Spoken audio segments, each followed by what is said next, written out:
bugun numfashi har abada ba zan so dan wani ba.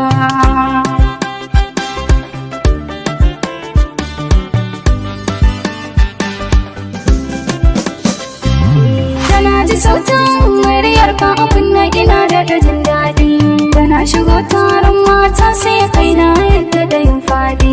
Kamar ka babu a cikin duniya kuma na ga akwai faɗi. Rashin ka ciwo ne in na yi rashin ka ba zan kula dan wani ba.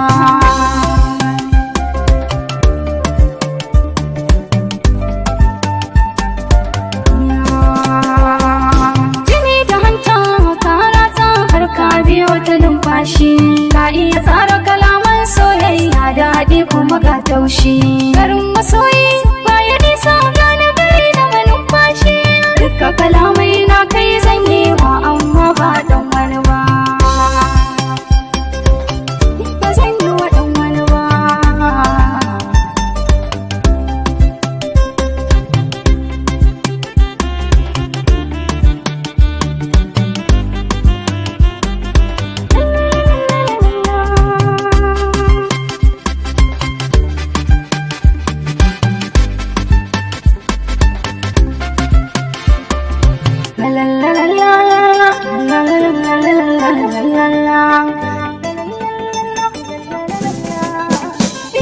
Wasu sun ce na ce wai haka ne, daga kanka na fara wai ni ya take ne.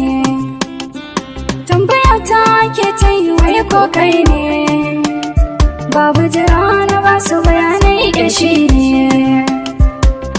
Ka dubi Allah ka rike na amana duk tsanani kaji, ni kuma ne maka alkawari ba zan kula dan wani ba.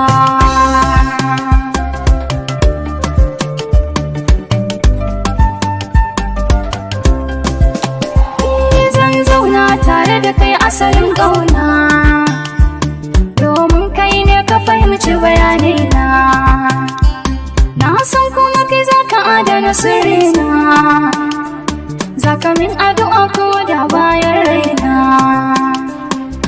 Wallahi ka yi mun komai tun da dai ka furta kana sona. Je gida in ce kai zan aura amma ba dan wani ba.